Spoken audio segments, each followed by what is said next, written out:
Good morning. Good morning. Much better, much better. It is so great to be here. Thank you, Maria.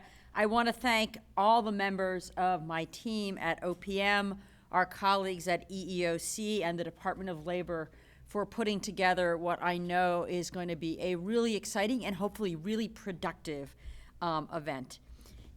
It is great to be here and to have a day to celebrate what we've accomplished and also a day to look to the future. More than 6 years ago, the president recognized that the federal government wasn't doing what it needed to do to be a model employer for people with disabilities.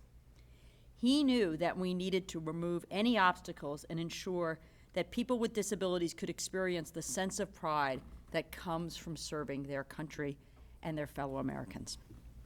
And he wisely recognized that employers, be it the federal government or the private sector, were missing out on talented, energetic, and committed employees by not doing all they could to provide equal opportunities to people with disabilities. So, in July 2010, the president called on the executive branch to live up to its role as a model employer. He signed Executive Order 13548 that calls for an additional 100,000 individuals with disabilities to be employed by the federal government over the following 5 years.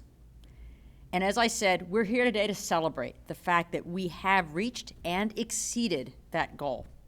In fiscal years 2011 through 2015, the federal government hired 100,575 people with disabilities as permanent employees. Let me give you that number again. 5 years, we brought on board 109,575 people with disabilities into the executive branch. And if we include temporary employees, we hired a total of 154,212 people with disabilities. And we're not done. What has been accomplished would not have been possible without everyone in this room, those watching this program via webcast, today online, and scores more. From the committed employees at the Department of Labor, at the Equal Employment Opportunity Commission, my team at OPM, our colleagues across federal agencies, our partners in the private sector, and especially the advocates who held our feet to the fire every step of the way. There was determination, excitement, and collaboration in reaching our goal.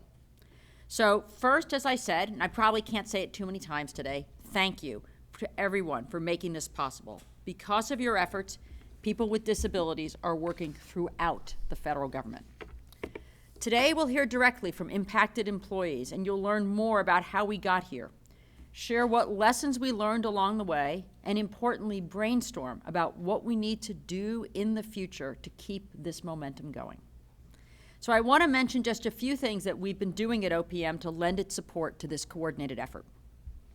First, OPM and our government partners reached out to every agency and required them to analyze their workforces and submit a disability hiring program. The first step to progress is to understand exactly where you start so you can figure out how to move forward. These plans did not just sit on a shelf. Each agency designated a senior level official who was responsible for making sure their agency implemented the plan. We also made sure that hiring people with disabilities was integrated into the government-wide diversity and inclusion plans. It was not an add-on. It was a must-have, because hiring people with disabilities makes good sense for our missions, because it brings us the talent we need to serve the American public.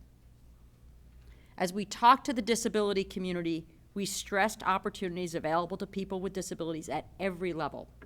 We made sure they knew about our Pathways program for Regent graduates and student interns, and our senior level fellowships that are available to all.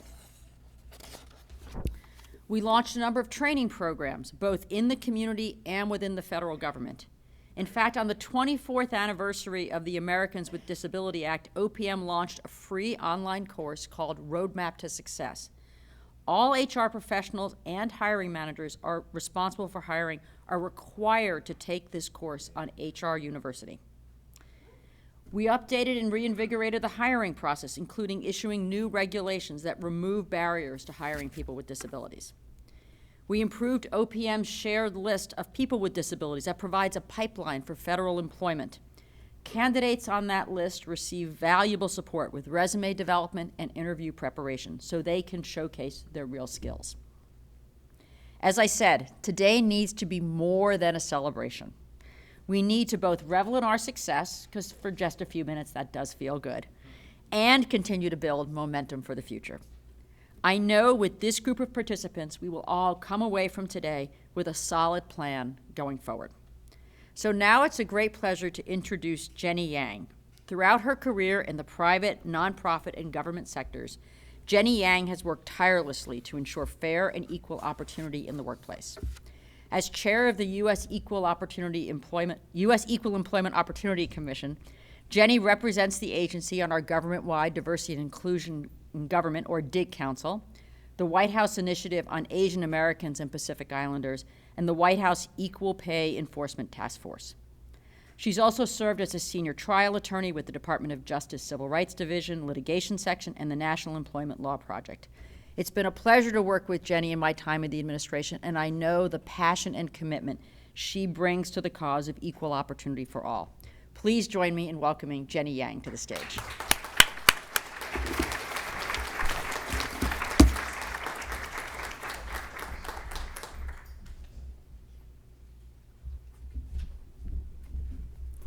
Thank you so much, Beth, for that introduction and for your tremendous leadership at OPM in helping us reach this incredible milestone. I'd also like to thank Jennifer Sheehy for the Department of Labor's leadership, the ODEP's office, critical work on behalf of people with disabilities. It is an honor to be here with you all to celebrate the hiring of over 100,000 people with disabilities in the federal government. It is a huge accomplishment, and there are so many people to thank for their work in making today possible. I especially wanted to recognize my colleague on the commission, Hy Feldblum, who unfortunately had a conflict today, but I will share your applause with her. And she has been a visionary leader who has spent her career advancing the rights of people with disabilities. I also want to recognize Christine Griffin, who could not be here in person, but who has played a special role in making today possible. She is currently Executive Director of the Disability Law Center of Massachusetts, and prior to that, she worked on this issue both as an EEOC Commissioner and as Deputy Director at OPM, where she oversaw compliance with the executive order from its inception. We have much to celebrate in achieving this milestone, yet we know that there is still so much more to be done. There are so many qualified people with disabilities who want to contribute their talents and serve their country through federal service. And we know that work changes lives. It is vital that we create inclusive workplaces across the federal government and the private sector where people with disabilities can thrive. Under Section 501 of the Rehabilitation Act, the federal government has an obligation to be a model employer of people with disabilities. For years, the EEOC has issued management directives and provided technical assistance to help federal government agencies in achieving that goal.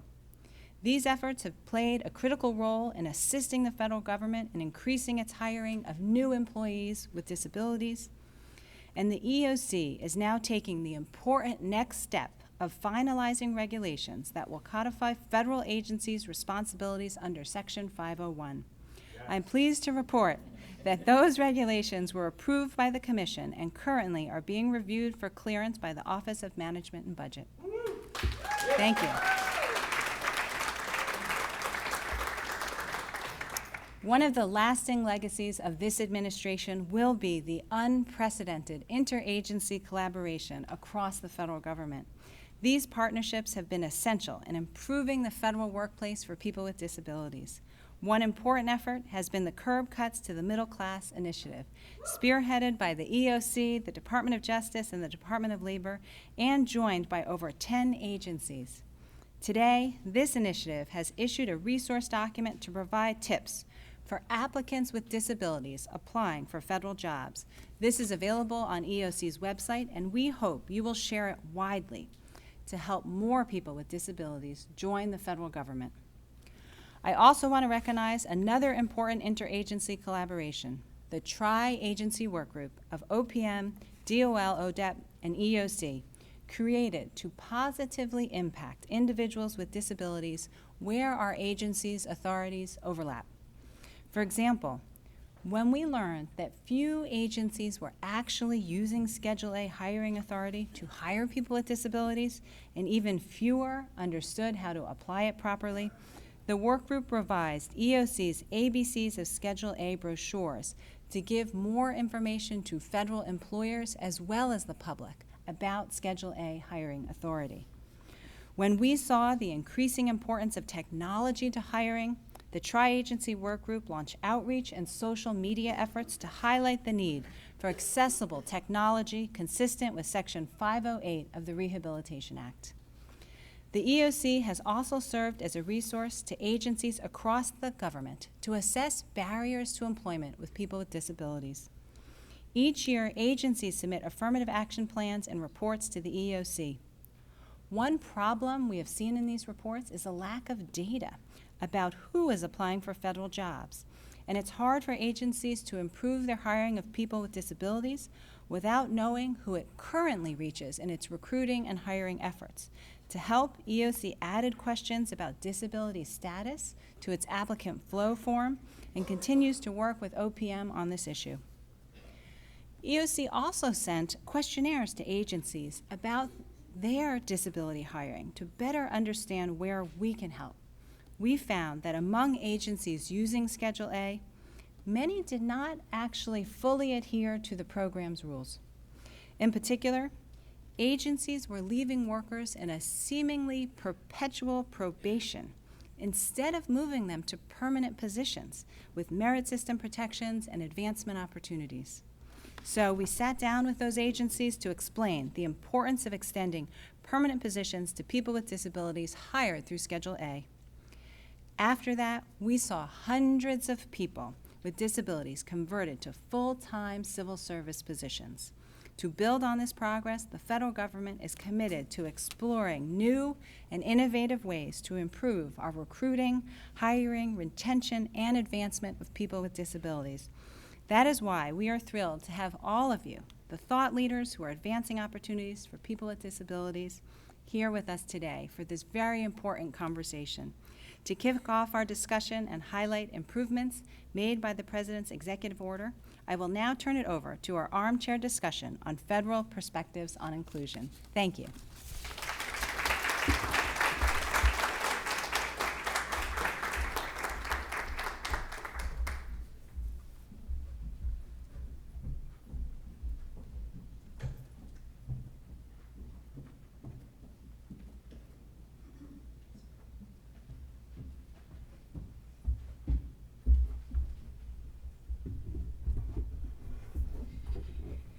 Thank you so much for your remarks, Director Cobert and Chair Yang. It is so exciting that we not only met the President's goal of hiring 100,000 people with disabilities into federal service, we well exceeded it. And I'm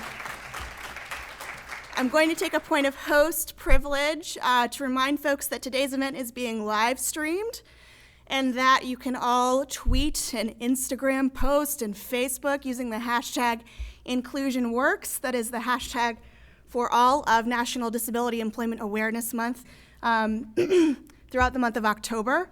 And without further ado, I would like to introduce my former boss and friend, Deputy Assistant Secretary for Disability Employment Policy at the Department of Labor's Office of Disability Employment Policy, Jennifer Sheehy.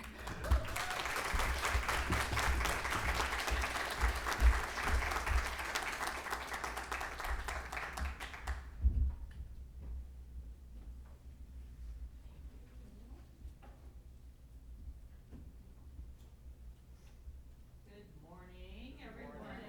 Thank you so much, Maria. Thank you for being my personal assistant this morning, too. My chairs around and everything. So it's really exciting to be here. We're really proud to be partners with, of course, the EEOC and the Office of Personnel Management. and gosh, of course, the White House. And Maria has been a fantastic champion for all of us in getting disability into so many other issues too. So I really want to thank her so much for her leadership here. So I just want to say we're thrilled about the accomplishments and the achievement and what we've done, but we really need to sustain this effort and make sure that inclusion continues to work for the federal government, meaning we need to have more people with disabilities in the federal government, of course, and we need to concentrate on those with what we call targeted disabilities. We have more work to do there, but with all of you, of course, we will be really delighted to continue that progress. I want to bring up now two people who will be able to talk more personally about what it means for inclusion working in the federal government. And one is a real-life federal manager, and one is a real-life federal employee with a disability. And so if I could have Brad Bunn come up too, and Apurva Varnaya to join me here on the stage.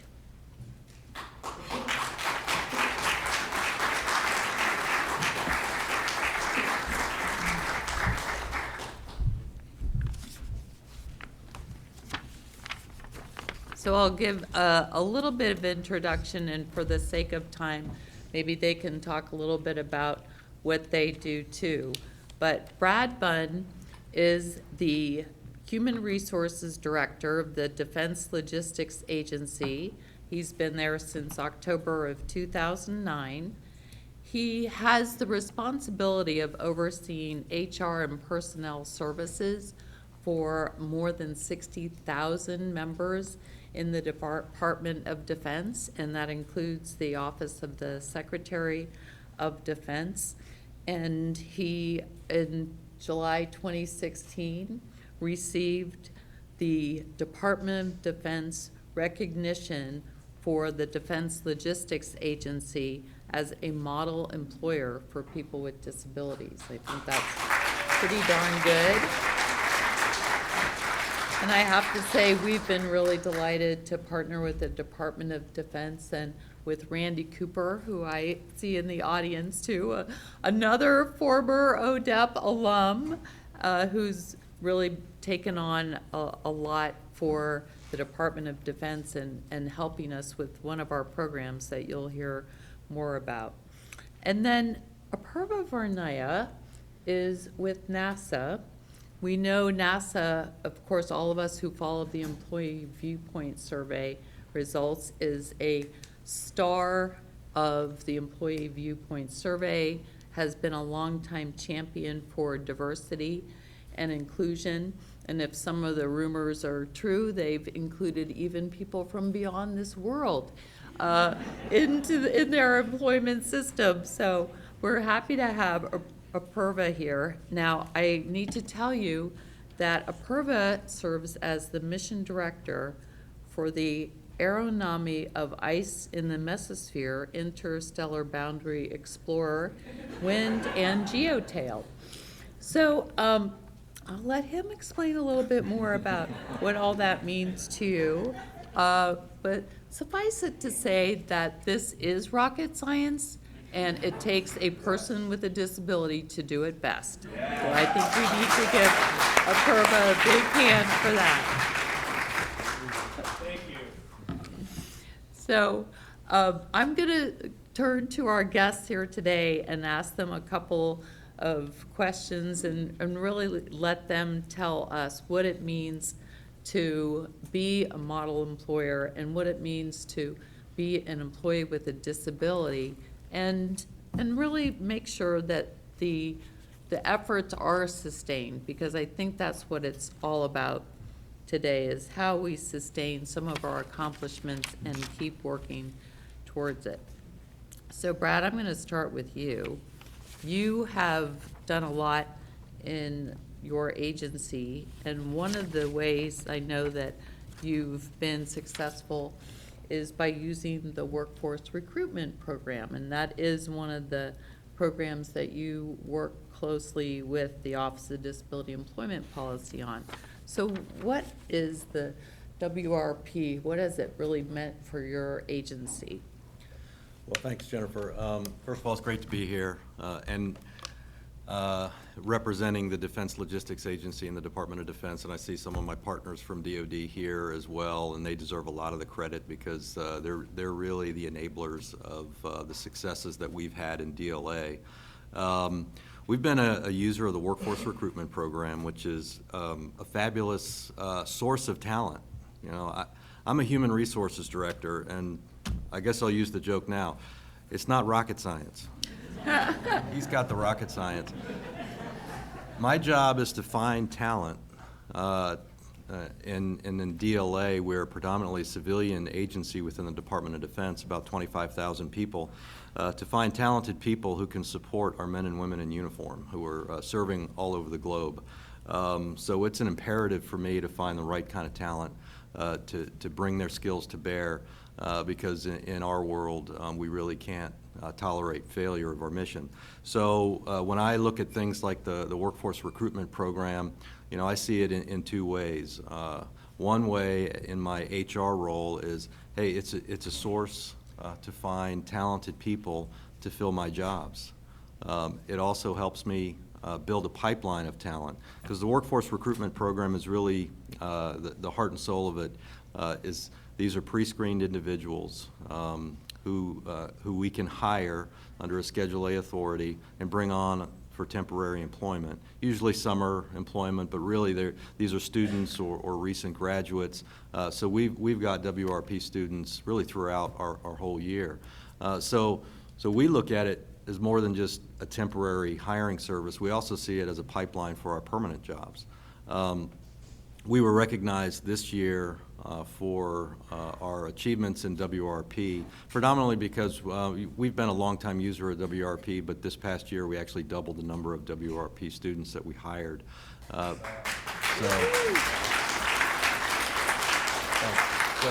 again, I mean, I'm here representing a lot of people who do all the real work, so I get to stand up here and take some of the credit, but really the credit belongs to our partnership with our EEO office, our hiring managers, and my human resources professionals who manage the program within my agency.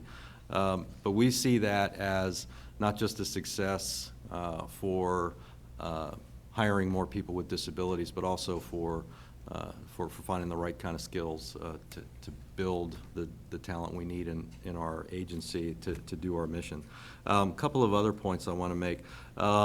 The Schedule A authority, and when I talk to, I work in a military culture, and when I talk about Schedule A, usually the generals and the colonels, and the admirals and the captains, they don't really understand what that is. So it's about educating, and it's about making people aware, the kind of authorities that we do have. And again, as a human resources practitioner with lots of pressure to bring people on board quickly, starting with Director Colbert saying, we got to hire people faster. I look at things like Schedule A, which is a non-competitive hiring authority, and say, hey, we should be using that more. It's a quicker way to get people in.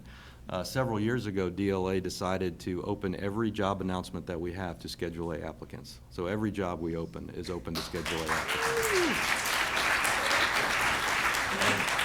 And our tradition of hiring people under the Schedule A authority also extends to kind of a natural talent source for us, which are men and women who have served in uniform and have, because of a service-connected disability, have Schedule A eligibility. So there's a connection there from a mission standpoint. We bring people in using Schedule A and other veterans hiring authorities, and our veterans hiring and our disability hiring has increased over the past several years. In fact, demographically speaking, in DLA, about 8 years ago, we were about 8% of our workforce were people with disabilities. Now we're at just under 14%. So we've seen a pretty significant increase in that. The last point I want to make is you mentioned, Jennifer, you mentioned the word sustainment. And really, it's about building the momentum and also sustaining them. Because the other thing that we need to be tracking here is not just how many people we hire, but whether they're staying, whether we're retaining this talent. And to do that, it extends well beyond the human resources and the EEO and even hiring managers. That extends to leadership. Are we building the culture and the environment, not just the physical environment to accommodate people with physical disabilities, but a culture of inclusion and accommodation so that people that we bring on board can flourish, can thrive, and really can exceed their own potential. So that, to me, falls squarely on the shoulders of leadership, and that's the attitude we have in DLA. We've established forums within our organization to really connect with our people with disabilities community to make sure that we are doing the things we need to do to ensure that we're not just bringing them on board and giving them work, but we're also giving them an environment where they can excel. So at that, I'll leave it at that, Jennifer. Wow. Thanks. Well, that's a lot, Brad. And it's great. I mean, obviously, you really embody the leadership that we're talking about for establishing a culture of inclusion. And that culture of inclusion has been successful at NASA, so I'm going to turn it over to Apurva now. And Apurva, as a person with a disability in an agency that really emphasizes this, what has your personal experience been like? And what has worked for you, and what have you seen that's really been instrumental in making sure that all people, including those with disabilities, are included in every process at NASA?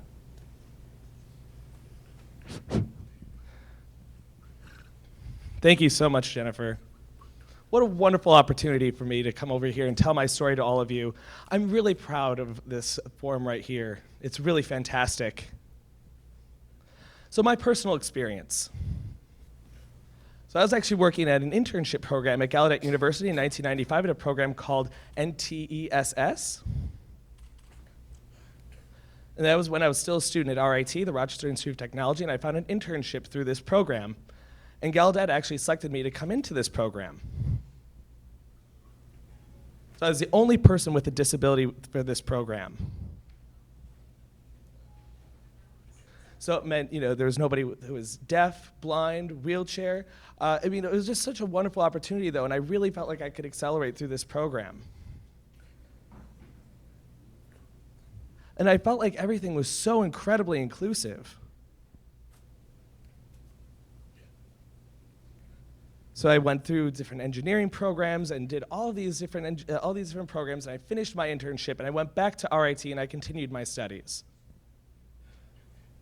Well, hold on, let me go back one second. But that program, actually, if you've ever heard of Goddard Space Program, that one right there, keep that in the back of your mind. That is actually instrumental in my internship program as well. So anyway, I went back to RIT in Rochester, New York, and I continued my engineering degree.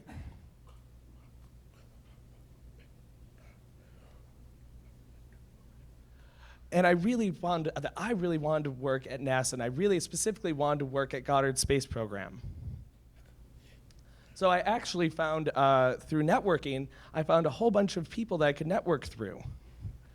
And I found that networking is incredibly important for people with disabilities. It is incredibly important to meet all sorts of different people.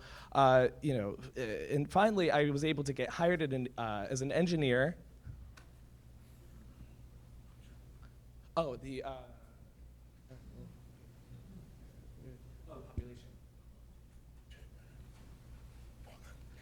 Yeah, so now I was a population engineer, and it really, I found that I could be so successful with that. And it was just such a wonderful experience. And I was so overwhelmed by all the people with disabilities, including the deaf people, that they felt so inclusive, and everybody was so respectful of each other. There were actually 4 deaf people in my program, in my hiring, after I got hired.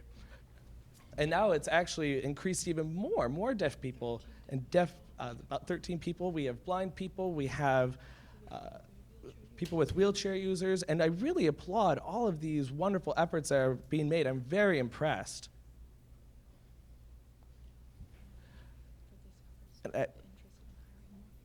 And I really thank you for having this opportunity to hire more people with disabilities.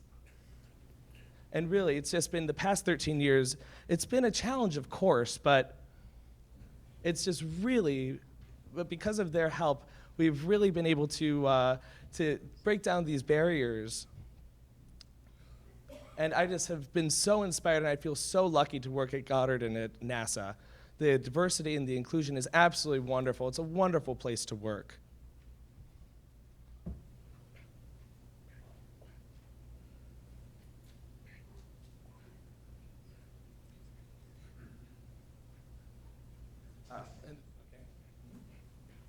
So I've worked on 4 spacecraft, from the design to the implementation to the building.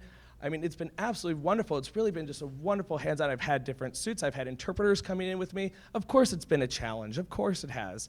But really, it's just been a wonderful support network there.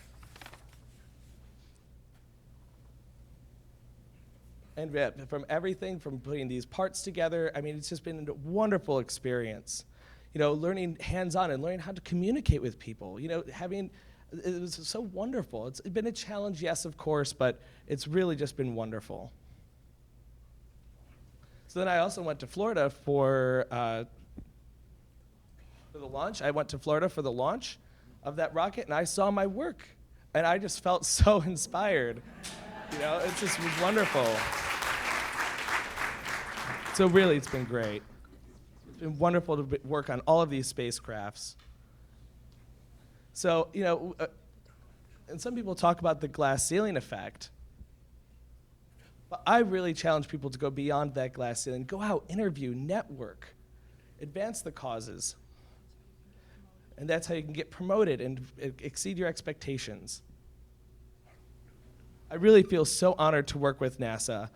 I mean, it's been 8 years, and just, I feel like I can pay it forward. And this program, has really helped. It starts with this internship, and that's exactly what we need to do, and it becomes into a permanent position. It's really absolutely wonderful. And, working at Goddard and at NASA has just, really, seeing the diversity is so important for people with disabilities, having respect for each other.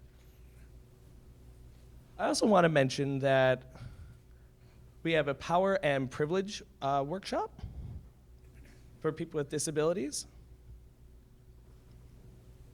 Before I had not a lot of people have an idea about what disability is, and it really is an eye-opening experience for many people, and about how deafness actually fits into the disability realm.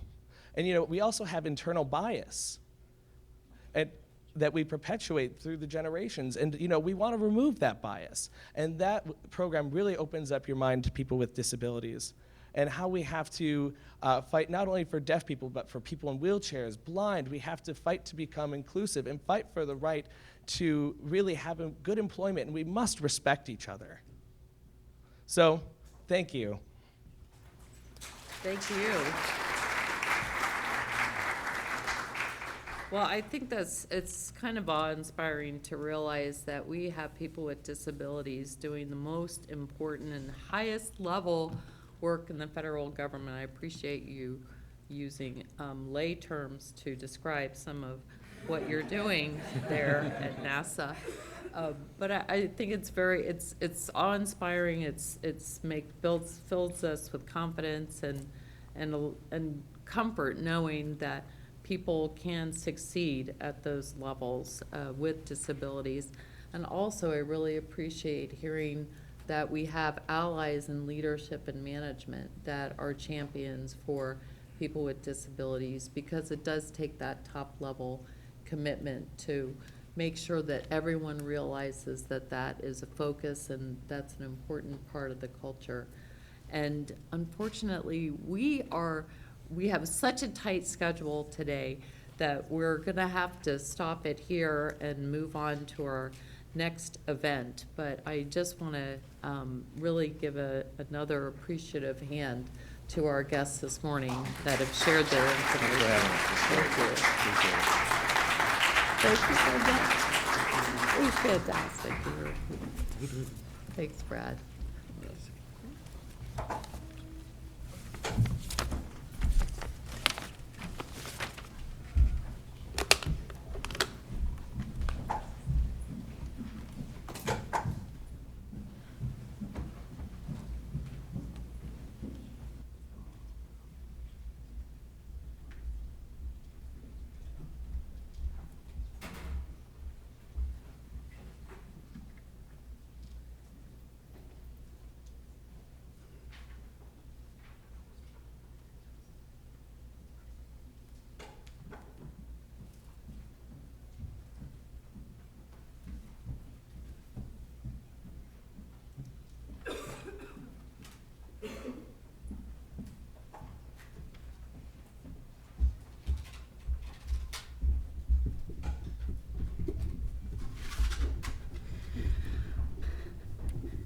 Jennifer, Brad, and Apurva, thank you so much for sharing your wisdom and lessons learned of effective practices for disability, inclusion, and hiring within the federal government. I thought the themes of the need for commitment from leadership and management, and it's not just about the hiring, it's about the retention and recruitment. And Apurva, the experiences you highlighted, networking and your transition to employment, are critical for all people with disabilities and all young people, right? So now I would like to introduce Mr. Rob Diamond, who is a Special Assistant to the President and Director of Private Sector Engagement for the White House. Marie, stay here 1 sec. Good morning, everybody. How are you today? Before we get started, I also just want to say a quick word of thank you to Marie Towns right here. While Marie and I might be slightly different in stature, you have a fierce and giant advocate in this building for the disability community, so you deserve a huge round of applause, and did all the work put today together, so congratulations. In case anyone is wondering, Rob is more than 1.5 feet taller than I am. She's my point guard. Exactly. So. But I'll be very brief. I know we got an action-packed schedule, but on behalf of the President, the First Lady, and the entire White House staff, thank you for being here, and thank you for all the work you do. Thank you to EEOC Chair Jenny Yang and Director Colbert for being here. Thank you for Jennifer and Brad and Apurva for the great panel. We've got 85 days left in this administration. That's the bad news. So it's a unique time here at the White House and across the administration, very much a time of reflection about how far we have come, but also a time looking hard at what progress we have left to do. And the employment situation is one of the best examples of that. You look at the macro numbers, we've now created over 15 million jobs, the longest job creation streak on record. We're very proud of that. But we know there are lots of challenges out there, and a lot of people are still struggling, and this has been a long, tough, and hard recovery. And it's true in the disability community as well. You look, and you guys know these numbers as well as anybody. In the President's response, in the response to the President's executive action, the federal government's now hired 154,000 people with disabilities, the vast majority of those being permanent full-time hires. That represents 14% of permanent full-time employees in the government are now people with disabilities, including 30% of those are disabled veterans. And that's a great success story. We have come a long way, and we have really laid the groundwork for future success. But that's not to be taken for granted. And we really view that across the board. We are working not just in the disability community, we're working hard for equal pay, for equal work for women, which is a fight we continue. We've been engaging companies across the nation to step up and sign the White House Equal Pay Pledge to affirmatively state that they'll take actions to solve that problem. We've worked hard to solve the issues around veterans unemployment, where we took that number from nearly the mid-teens down to below the national average today, proving that these are solvable problems, that if we put the best people in the country together in a room like this, and we work in a partnership with the federal government, the state government, local governments, the private sector, and the advocacy community, we can solve these problems. So that's really my message to you today, is to be proud of the work you've done, be proud of the work we've done together and how far we've come, particularly with the disability community.